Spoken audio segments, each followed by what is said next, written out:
Long exposure photography is a technique that allows you to capture movement and blur inside your photos, creating very unique images. In this video, I'll show you how to set up your camera, choose the right settings, and take the most beautiful long exposure photos you've ever taken. Before we jump into the settings, make sure you guys have a tripod to keep your camera steady. If you don't have a tripod, you can use things in your surroundings like a park bench or some sort of surface to keep your camera steady. For long exposure photos, you're going to want to use a lower aperture like f8 or above. This will give you a larger depth of field and keep your entire image in focus. Next, you'll want to keep your ISO as low as possible. Try to stick to 200 or below. This will reduce the noise that's in your final image. So finally, you're going to want to choose a shutter speed between 1 second and 30 seconds.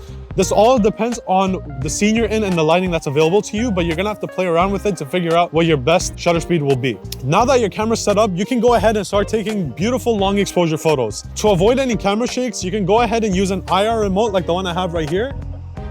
And what this does is it avoids the touch between you and the camera so that there's absolutely zero chance of you shaking up your camera when you're hitting that shutter button. So that's it. If you followed the settings correctly, you should be able to now take your first long exposure photo. So now that we're done with the tutorial, let's go ahead and look at some footage of us shooting long exposure photos before this. Okay, so basically for this shot, what we're gonna do is we're gonna be doing like a light painting on that side with this light over here. And so basically, here's the camera settings that I'm working with. I've left my ISO at auto. I'm actually gonna set my ISO to 50, the bare minimum ISO. And then after that, my shutter is at 2 seconds.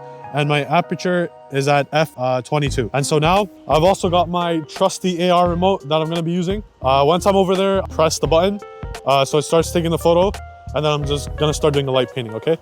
So yeah, so let's see how this photo turns out. Now, let me know when it stops. There, look at that. So I know now that I should probably extend the shutter speed just so I can get like a longer light trail. And so I'll set it to 4 seconds, and I'm gonna go ahead and do the same exact thing. See, that looks fire. So that's what we've got. Let's do one more shot. Okay, and this one I'm gonna use a light that's changing, and then we're gonna see how it looks. Okay, ready? 3, 2, 1. Oh. Let's take a look.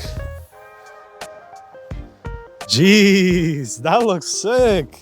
So that's it for the long exposure photography tutorial. Like and subscribe, follow all my socials, and I'll see you in the next one.